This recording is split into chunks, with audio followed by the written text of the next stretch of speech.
এই গানটাই এতটা জনপ্রিয় ছিল, কিন্তু আসিফ ভাইয়া, আপনারা সবাই জানেন যে আসিফ ভাইয়া আসলে উনি একটি দলের সাথে আছে। তো যার জন্য দেখা গেছে যে অনেক ক্ষেত্রে প্রথমত আমাকে বাংলাদেশ টেলিভিশন এই গানটি একদমই গাইতে দেয়নি।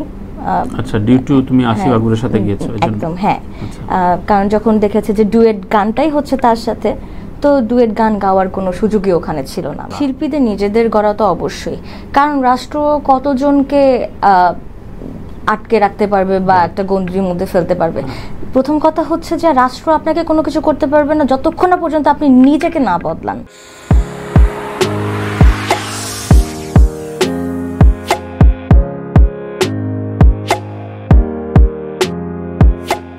প্রিয় দর্শক, সবাইকে স্বাগত জানাচ্ছি কোলাহল নিবেদিত তানভীর তারেক শো। আমি আজ কথা বলবো একজন কণ্ঠশিল্পীর সাথে, পাশাপাশি সে অ্যাক্টিভিস্ট। ফেসবুকের নানান বিষয়ে খুব স্পষ্টবাদিতা আমরা দেখতে পাই। আমার অতিথি আজকে কণ্ঠশিল্পী সাবরিনা সাবা। সাবা, কেমন আছো? আমার নাম তানভীর তারেক। জি, আপনাকে খুব ভালো মতো চিনি, শুধু আমি না, সবাই চেনে। আচ্ছা, তো এই প্রোগ্রামে আমাকে আমন্ত্রণ জানানোর জন্য আসলে একটু টেনশনে আছে যে কি প্রশ্ন করে। এটা একটা তোমার ক্যারিয়ারে আমরা এখন এই সময়, বিশেষ করে 24-এর অভ্যুত্থানের পর সবাই আলোচনা করছি যে মুক্তবাক শুরু হয়েছে, আমি অনেক অবহেলিত ছিলাম, অনেক রকম ডিজাস্টারের ভিতরে গিয়েছে। এ ধরনের কোনো অভিজ্ঞতা আছে কিনা? এমনিতে একজন শিল্পীর স্বাধীনতার জায়গা কি কি থাকা প্রয়োজন তুমি বলে মনে করো? প্রথমত বাক স্বাধীনতা তো অবশ্যই। এরপর আমি কাজের যে স্বাধীনতা, কাজের যে গণ্ডির বাইরে মানে কিছু কিছু জায়গায় তো সীমানা এঁকে দেওয়া হয়েছে অনেক শিল্পীর ক্ষেত্রে। সেটা আসলে শুধু আমি বলবো না, অনেকে এই ধরনের কি বলবো এটাকে এক্সপিরিয়েন্সের মুখোমুখি হতে হয়েছে অনেককে। তো আমি বলবো যে না, আসলে অবহেলিত টাইপের কোনো কিছু আমার সাথে ঘটেনি। আমি নিজেই কাজ একটু কমিয়ে করেছি। এছাড়া হ্যাঁ, আমার প্রতিবন্ধকতা ছিল অবশ্যই। একটা ছোট উদাহরণ দিই, আমার যেই সবচেয়ে ম্যাসিভ যে হিট গানটা পৃথিবী অনেক বড়, এটা 2013-14 সালের দিকে রিলিজ হয়েছে এবং সেটা সিডি আকারে রিলিজ হয়েছিল, যেটা তখনও পর্যন্ত ইউটিউব চ্যানেলের জনপ্রিয়তা তখনও আসেনি। তো এই গানটা তো ম্যাসিভ একটা হিট গান এবং প্রায় 30 মিলিয়ন ক্রস করেছিল। তো এই গানটাই এতটা জনপ্রিয় ছিল, কিন্তু আসিফ ভাইয়া, আপনারা সবাই জানেন যে আসিফ ভাইয়া আসলে উনি একটি দলের সাথে আছে। তো যার জন্য দেখা গেছে যে অনেক ক্ষেত্রে প্রথমত আমাকে বাংলাদেশ টেলিভিশন এই গানটি একদমই গাইতে দেয়নি। আচ্ছা, ডিউ টু তুমি আসিফ আকবরের সাথে গিয়েছো? একদম, হ্যাঁ। কারণ যখন দেখেছে যে ডুয়েট গানটাই হচ্ছে তার সাথে, তো ডুয়েট গান গাওয়ার কোনো সুযোগই ওখানে ছিল না আমার তার সাথে হতে পারে। জনপ্রিয় যতগুলো অনুষ্ঠান আমাকে তখন ইনভাইটেশন দিয়েছিল, করা সুযোগ হয়নি। তো এমনও হয়েছে যে কিছু কিছু সিন্ডিকেটের জন্য, যেহেতু আমি বগুড়ার মেয়ে, যখনই শুনেছে যে বগুড়ার মেয়ে, এই ব্যাপারটা আসলে একটু কি বলবো, দুঃখজনক নাকি আমি জানি না, কিন্তু অনেক জায়গায় এই ব্যাপারটা আমাকে স্টেজ শো এর ক্ষেত্রে বিশেষ করে ওটাতেও তোমাকে হয়েছে। আচ্ছা, এই যে সিন্ডিকেট শব্দটা আসলে আমরা খুব শুনি, মানে সব সময় সারা বছর বিভিন্ন সময় শুনি, গোত্র বিভক্ত বা আলাদাভাবে কেউ সুবিধা বেশি পায়। এই বিষয়গুলো আসলে কারা নিয়ন্ত্রণ করে? সেটা কি একেবারেই যারা রাষ্ট্রীয় অনুকম্পা পায় তারা, নাকি মূলত এটা শিল্পীদেরই নিজেদের একটা গড়া? শিল্পীদের নিজেদের গড়া তো অবশ্যই, কারণ রাষ্ট্র কতজনকে আটকে রাখতে পারবে বা একটা গণ্ডির মধ্যে ফেলতে পারবে। প্রথম কথা হচ্ছে যে রাষ্ট্র আপনাকে কোনো কিছু করতে পারবে না যতক্ষণ না পর্যন্ত আপনি নিজেকে না বদলান। সো আই থিঙ্ক যে কিন্তু তারা আবার রাষ্ট্রীয় কিছু নেতা নেত্রীদের উপর ভর করে, বা হ্যাঁ ভর করে, তা অবশ্যই ব্যবহার করার চেষ্টা করে। এক্স্যাক্টলি, আমি ওটাই বলতে চাচ্ছিলাম যে ব্যবহার করে। সেজন্য বললাম যে এটা ব্যক্তিগত একটা ব্যাপার থেকে ঘটে থাকে। আচ্ছা আচ্ছা, বেসিক্যালি স্টেজ শোর ক্ষেত্রে আমার শোতে যেমন শাফিন ভাই একবার আমার শোতে অন রেকর্ড বলে গিয়েছিলেন যে তার জীবনে একাধিকবার ঘটেছে যে যেহেতু তিনি বিগত রাজনীতির সাথে বেশ বিরোধিতা ছিলেন এবং তিনি খুব অকপট লিখতেন সেই সরকারের বিরুদ্ধে, সেই কারণে অনেক কন্ট্যাক্ট হওয়ার পরও শো বাতিল হয়েছে।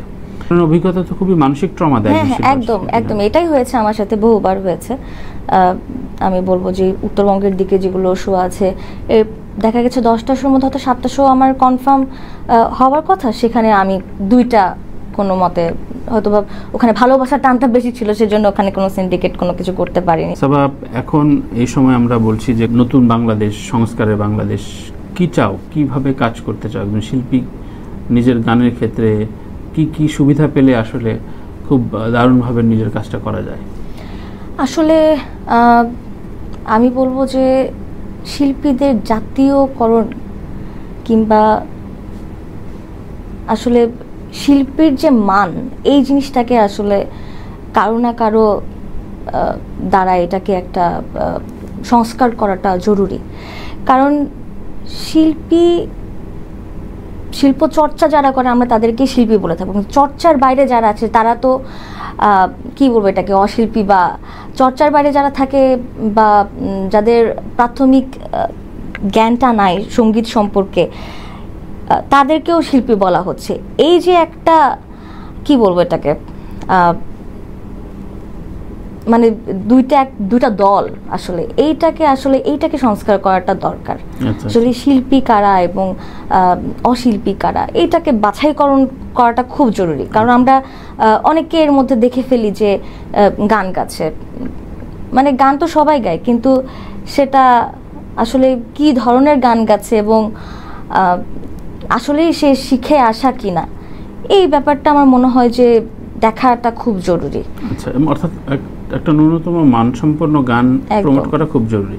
কিন্তু কেউ কেউ তো তর্কের খাতিরে বলে যে মান দেখার দায়িত্ব তো আমার আপনার না, সেটা পাবলিক দেখবে, আপনি কেন বাধা দিচ্ছেন? সেটা হয়তো হতে পারে যে সোশ্যাল মিডিয়ার খাতিরে, কিন্তু আমাদের টিভি চ্যানেলকে সেগুলো তো অবশ্যই দেখতে হবে, সেগুলোর ক্ষেত্রে তো অবশ্যই করতে হবে। যেমন বাংলাদেশ টেলিভিশনে যদি কথা বলি, সেখানেও আমরা জানি যে তালিকাভুক্ত করা হয়, তো এখানেও কিন্তু পরীক্ষা যাচাইকরণের ভিত্তিতে করা হয়।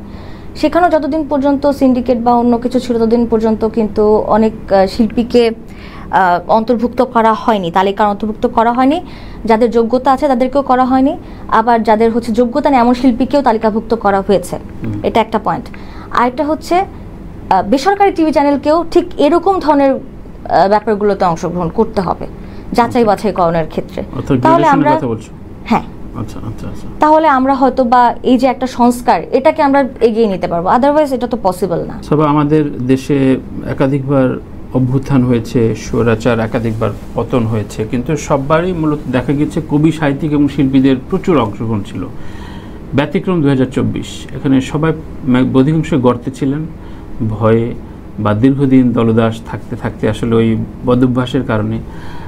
তোমার কাছে কি মনে হয়, এটা শিল্পী সমাজের এক ধরনের মানে নতুনভাবে শিক্ষা নেওয়া উচিত কিনা, নাকি নতুন সরকার আমলেও আবার নতুন একটা গোষ্ঠী তৈরি হবে? যাদের দু একটা দ্রোহের গান বেরিয়েছে সেগুলো আমরা ভাবিও নাই যে একজন র্যাপ সঙ্গীত, যাদেরকে আসলে মেইনস্ট্রিমে কেউ আমরা মানে পাত্তাই দিতাম না, সেই হয়তো সামনে দাঁড়িয়েছে সেই গানটা নিয়ে। দু একটা বিচ্ছিন্ন শিল্পী, তারা মেইনস্ট্রিমের বলা যায় না, আমরা চিন্তামও না, তারা যে সামনে দাঁড়িয়েছে। মূলধারার শিল্পীরা একেবারেই পেছনে ছিল। এটা তো অ্যাপ্রিশিয়েট করার মতো, এটা তো নতুন বাংলাদেশের একটা কি বলবো নতুন দিক। আচ্ছা, এই যে নতুন বাংলাদেশ হতে যাচ্ছে বা হতে চলেছে, এটা কিন্তু একটা নতুন দিক যে তারা এগিয়ে এসছে। তার মানে কি দেশের প্রতি তাদের যে একটা ভালো লাগা, তারা জানে যে সেই মুহূর্তে, সেই কঠিন একটা সময়ে আমাদের সবারই জীবন প্রায় মানে ওষ্ঠাগত, যেটাকে বলবো ওষ্ঠাগত, যে কেউ বুঝতে পারছিল না আসলে কোন দিকে যাবে জিনিসটা। এই সময়টার মধ্যে থেকে যারা এগিয়ে এসেছে বা মানে স্বপক্ষে তাদের যুক্তি রেখেছে, আমার মনে হয় যে এরাই আসলে দেশ গড়ার ক্ষেত্রে এদেরকে প্রাধান্যটা দেওয়া উচিত। আর যারা করতে পারেনি এই জায়গাটা, সেটা তাদের একদমই ব্যর্থতা। এই জন্য বলবো যে শিল্প সত্তার আসলে সুনাগরিক হওয়ার যে একটা ব্যাপার, এটা কিন্তু নিজের মধ্যে থাকা উচিত। কারণ একজন শিল্পীকে শুধু আমি গান গাইলাম শিল্পী হয়ে গেলাম এরকম কিছু না, তাদেরকে অনেকে মানে, তাদেরকে আইডল হিসেবে চিন্তা করে। তো একজন মানুষকে যখন আইডল হিসেবে চিন্তা করব, তখন আমাদের চিন্তাটা এরকম হওয়া উচিত যে সে একজন সুনাগরিক, এরপর সে শিল্পী। সে যদি সুনাগরিক না হতে পারে তাকে আমরা শিল্পী কেন বলবো? সেক্ষেত্রে যদি বলি যে ধরো এই যে এত বড় গণহত্যা যখন শুরু হলো, খুব স্পষ্টভাবে ছাত্রদের নির্বিচারে হত্যা যখন শুরু হলো, তখন যেই দলই করেন না কেন, দল করাটা তো অন্যায় না, তার নিজস্ব আদর্শ বা সক্রিয় রাজনীতিও করতে পারে কিংবা কোনো ভাবধারা থাকতে পারে, কিন্তু সমাজের বিচ্যুতির জায়গায় সোচ্চার হওয়াটা তো খুব জরুরি। তো সেক্ষেত্রে তোমাকে দেখলাম তুমি একদম জুলাইয়ের মাঝামাঝি ডে ওয়ান থেকে, আন্দোলনের ডে ওয়ান থেকে তুমি যেভাবে সোচ্চার হয়ে লিখছো তোমার বিবেকের দায় থেকে, তারা কি অন্য কিছু ভেবেছে নাকি এই ঝামেলা ভেতরে জড়াতে চায়নি? আমি আসলে জানি না, মানুষ অনেকে বলবে যে মৌনতা সম্মতির লক্ষণ। তো এই মৌনতা আসলে কোন দলে কিংবা কোন জায়গা থেকে, সেই মৌনতা আসলে কি মানে সরকার মানে তখনকার সরকারের পক্ষে গেছে নাকি আসলে ছাত্রদের পক্ষে, এটা বোঝা কিন্তু খুব মুশকিল। এইটা সবচেয়ে ডেঞ্জারাস, কিন্তু এই যে যারা বেশি চুপ থেকেছে এদের ব্যাপারটা কিন্তু খুবই ডেঞ্জারাস ঠিক এই সময়ে এসে। হ্যাঁ, মানে এই তারা একটা গভীর সংকটের ভেতরে পড়ছে। একদম গভীর সংকট, শুধু না তারা নিজেরাও আসলে জানেন না যে তারা কি মানে কি করছে, এবং তারা আসলে মানে বলে না যে কালা নাকি লাল, সেইটাতে আসলে তাদেরকে আসলে বলাটা খুব মানে কঠিন একটা ব্যাপার। কিন্তু লাল কালো বাইরে যে দু একটা লাইন যে লেখার বিষয়, যে আমি কষ্ট পেলাম বা এই যা হচ্ছে মেনে নিতে পারছি না, এটা বেসিক থিংস। যে আমার ছোট ভাই, আমার এই সহকর্মীর ছেলে, এত ছোট ছোট বাচ্চা মারা যাচ্ছে, তো সেই জায়গায় নিশ্চয়ই তুমি শিল্পী হিসেবে বিব্রত যে এত অধিকাংশ সংখ্যক শিল্পীরা নিশ্চুপ ছিল। হ্যাঁ, আমরা যখন আমাদের সম্ভবত ৩ তারিখের দিকে একটা আন্দোলনের ইয়ে করা হয় শিল্পীদের পক্ষ থেকে, মাঝখানে যে একটা আন্দোলন হয়েছিল গেট আপ স্ট্যান্ড আপ, এখানে আসলে ব্যান্ডের শিল্পী সহ যারা অন্যান্য বিভাগের শিল্পী যারা আছেন তারা অনেকেই এসেছিল, এবং সবচেয়ে বেশি আমি খুব অবাক হয়েছি যে এবার আন্দোলনে কিন্তু নারী ছাত্রীদের অংশগ্রহণ, সেটা তারা অংশগ্রহণ না করলে অনেকটাই কিন্তু এটা মানে সীমিত হয়ে যেত। হ্যাঁ, সোচ্চার অংশগ্রহণ ছিল। সেখান থেকে মানে নারী শিল্পীদের অংশগ্রহণ, এটা আমার তো মনে হয় যে মেল সিঙ্গার থেকে ফিমেল সিঙ্গারের মানে সংখ্যা বেশি আমাদের ইন্ডাস্ট্রিতে। সেখানে আমি নারী শিল্পীদের অংশগ্রহণ একদম চোখে পড়ার মতন মানে দেখাই যায়নি। আমি অনেকেই যারা আমাদের লিডার ওখানে লিডিং করেছেন, আমি বলবো যে প্রিন্স ভাই কিংবা শিবলি ভাই, আরও অনেকেই ছিলেন ওখানে। আমরা যখন শহীদ মিনার বা ধানমন্ডি লেকের ওখানে মিলিত হলাম, তো আমি দেখলাম যে খেয়া আপু ছিল, তারপর আরমিন মুসা, এরকম অনেক মানে কিছু কিছু শিল্পীকে দেখেছি, আর অনেকেই নাম না জানা কিছু শিল্পীকে দেখেছি আমি। কিন্তু এটা তো হওয়ার কথা ছিল না আসলে। তাহলে তাদেরকে আমরা কি বলবো? এবং তারা তাদের পক্ষে যে যুক্তিগুলো দিচ্ছে, এবং পরবর্তীতেও আমি দেখেছি যে তারা আমাদের এই অংশগ্রহণ করাটাকে ভালো চোখে দেখছিল না, হ্যাঁ। তো তারা এখন এই সময় এসে তাদের কাজটা কি বা তারা কি বাংলাদেশ চাচ্ছে, এটা আসলে আমি সন্দিহান ব্যাপারটা নিয়ে। তার মানে এদের মানসিক একটা সংস্কার জরুরি এখন। অবশ্যই সংস্কার জরুরি। আমার কথা হচ্ছে অন্যায়কে অন্যায়টা তো বলতে হবে। আপনি যেই দলই করেন না কেন, শিল্পীরা যেই দলই করুক না কেন, পার্সোনালি কিন্তু আমরা তো জনগণের প্রতিনিধি, আমরা অবশ্যই জনগণের প্রতিনিধি, এবং আমরা যেমন বলি যে government by the people, artist by the people, of the people, for the people. So আমার কাছে এটাই মনে হয় যে জনগণের সাথে, যে কোনো মূল্যে জনগণের সাথে থাকা জরুরি, কোনো দলের সাথে না শিল্পীর।